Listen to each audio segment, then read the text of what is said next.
Halos araw-araw kung magpuntahan ang mga kamag-anak ni Kaloy sa kanyang bahay. Sa kanilang pamilya kasi ay ito ang pinakamayaman.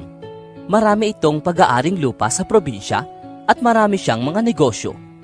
Dahil nga walang sariling pamilya ay sinasamantala ito ng ilang kaanak at mga kapatid. Isang araw, maaga pa lamang ay naroon na agad ang kapatid na si Elma kasama ang anak nitong dalaga na si Amy. Ipaghanda mo ang tiyo Kaloy mo ng almusal, utos ng ginang sa anak. Bakit parang ang aga nyo naman dito, Ate Elma? May kailangan ba kayo? Pagtataka ni Kaloy. Ikaw naman, kapag ba nandito ay may kailangan agad? Nabalitaan kasi namin nga alis ka raw bukas at pupunta sa probinsya para tingnan ang ipagbibili mong lupa. Narito kami ng pamangkin mo para bantayan muna itong bahay mo. Saka kami na rin ang bahala sa ibang gawaing bahay. Saad pa ng nakatatandang kapatid. Hindi na kailangan kasi sandali lang naman ako doon at uuwi din ako kaagad. Ayos lang na wala ng tao dito sa bahay. Ayaw ko ring makaistorbo pa sa inyo.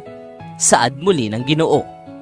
Maya-maya ay napansin ni Elma na tila may hinihintay itong si Kaloy. May inaasahan ka bang bisita, Kaloy?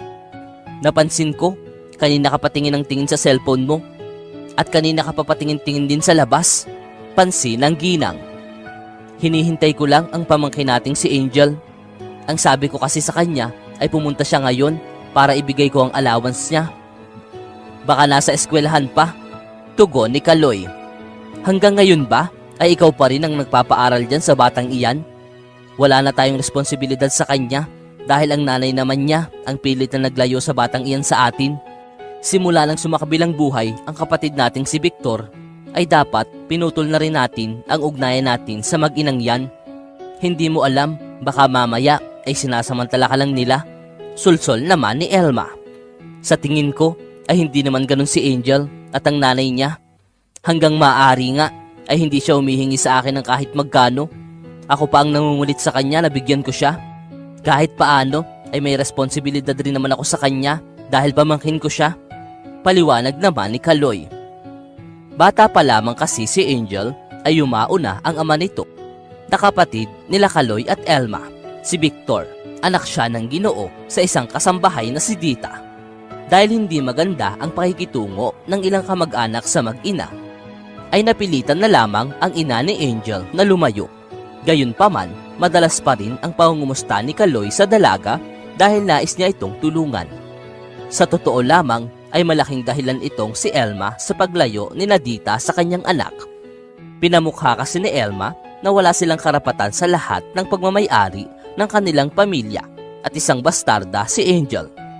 Ngunit ang totoo ay malaking banta para sa kanila si Angel dahil malapit ang loob ni Kaloy dito. Ilang sandali pa ay dumating na si Angel.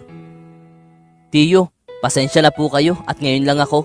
Sa totoo lang po ay hindi ko naman kailangan ng allowance dahil binibigyan na po ako ng eskwelahan. Narito lang po ako para makita kayo at para ibigay rin sa inyo itong biko na luto ni nanay. Saad ni Angel sa kanyang tiyuhin. Dahil sa mga ginagawang ito ni Angel ay lalong napapalapit ang loob ni Kaloy sa kanya. Nakakatuwa ka talagang bata ka. Nakikita ko talaga sa iyo ang mukha ni Kuya Victor. Tanggapin mo pa rin itong ibibigay ko sa iyo kahit hindi mo na kailangan. Bilhin mo ang nais mong bilhin o kaya naman ay ibigay mo sa iyong ina nang sa gayon ay may dagdag kayong panggasto sa araw-araw. Sambit pa ng Ginoo. Laking pasasalamat na rin ni Angel dahil malaking tulong ang bigay ni Kaloy para sa kanilang ina. Pagtalikod ni Kaloy ay agad nang pinuntahan ni Elma ang dalaga. Kung akala mo ay mabibilog mo at ng nanay mo ang ulo ng kapatid ko ay nagkakamali kayo.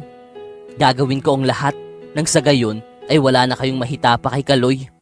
Banta ni Elma sa dalaga. Patuloy na sinisiraan ni Elma ang mag-ina kay Kaloy, ngunit hindi na lang niya ito pinapakinggan. Isang araw ay nabalitaan na lamang ni Elma at ng kanyang anak na inatake sa puso itong si Kaloy. Agad silang nagtungo sa bahay nito. Doon nga ay nadatnan nila ang Ginoo sa kalunos-lunos na kalagayan. Kami na ang bahala sa iyo, Kaloy. Gagawin namin ang lahat ng kaya namin para bumalik ang lakas mo. Wika pa ng nakatatandang kapatid. Maraming salamat ate. Alam kong sa oras ng pangailangan ay ikaw ang maaasahan ko. Saad naman ni Kaloy. Anong ibig mong sabihin, Kaloy? Pagtataka ni Elma. Kaya ako inatake sa puso ay dahil sa sobrang pag-iisip. Nalugi kasi ang lahat ng aking negosyo. Naloko din ako sa lupang binibenta ko. Lahat ng mayroon ako ay wala na sa akin. Hindi ko alam kung paano magsisimula dahil pati ang bahay na ito ay nakasangla na at kukunin na rin ng bangko. Hindi na ako makakabangon pang muli. Paliwanag ni Kaloy sa kapatid. Nagulat si Elma sa narinig niya kay Kaloy. Ang ibig sabihin pala ng Ginoo ay ipasasagot ni Kaloy kay Elma ang lahat ng pag-aalaga pati ang kanyang pagpapagamot. Biglang nagdalawang isip si Elma at napaatras. Hindi ko kayang sagutin ang lahat ng yan. Dapat kasi ay pinaghandaan mo ang mga ganitong pangyayari. Hindi ko kayang akuin ang lahat, Kaloy. Pasensya ka na pero marami pa akong kailangang gawin sa bahay. Saad pa ni Elma. Agad nitong niyaya ang anak pauwi ng bahay. Nakasalubong nila si Angel na humahangos din nang mabalitaan ang nangyari sa kanyang tiyuhin. Wala kang mapapala sa tito mo ngayon. Kung gusto mo ay ikaw na ang mag-alaga sa kanya. Basta wag mo na kaming tatawagan at iistorbohin para lang sa kalagayan niya. Muling giit ng ginang. Nang makita ni Angel ang kalagayan ng tiyuhin, ay hindi ito nagdalawang isip na alagaan ito. Sinabi rin ni Kaloy kay Angel ang tunay niyang sitwasyon, ngunit baliwala lamang ito sa dalaga. Iuuwi ko muna kayo sa amin, tiyo, para may makasama kayo. Pabayaan niyo na po itong bahay ninyo. Huwag niyo na rin po munang isipin ang mga negosyo, kasi makakasama iyan sa inyo. Kapag tuluyang maayos na po ang lagay ninyo, ay saka na lang kayo bumawi sa mga negosyo. Makakabangon kayong muli, Tito Kaloy. Naniniwala po ako sa kakayahan ninyo. Ngunit sa ngayon ay kailangan muna po ninyong magpalakas. Pahayag ni Angel. Napangiti si Kaloy sa tinuran ng kanyang pamangkin. Niyakap niya ito at nagpasalamat. Maganda ang pagpapalaki sa iyo ng iyong ina. Hindi ako nagtataka kung bakit nahulog ang loob ng kapatid kong si Victor sa nanay mo. Mabuti ang inyong mga kalooban. Saad ni Kaloy sa pamangkin. Lumipas ang mga araw at labis ang pagtataka ni Elma nang malaman niyang hindi naman kinumpiska ng bangko ang bahay ni Kaloy. Sa katunayan nga ay doon na nakatira sina Angel at ang ina nitong si Dita. Anong ibig sabihin ng lahat ng ito, Kaloy? Akala ko ba ay may sakit ka? Sambit ni Elma sa kapatid. Dahil maraming kamag-anak ang handang tumulong sa akin dahil may ibibigay akong kapalit, kaya naisip kong magpanggap na inatake sa puso. Sinabi kong wala na akong mga negosyo at mga ari-arian dahil nais kong malaman kung sino ang tunay na nariyan para sa akin. Nakakalungkot dahil sa oras pala ng kagipitan ay hindi mo ako masasamahan. Sambit naman ni Kaloy sa kapatid. Tanging si Angel lang at ang kanyang ina ang tunay na nag-alala sa akin. Handa silang kupkupin ako, pakainin at alagaan kahit na wala naman akong maibibigay sa kanila. Simula ngayon, ang lahat ng akin ay kay Angel na rin.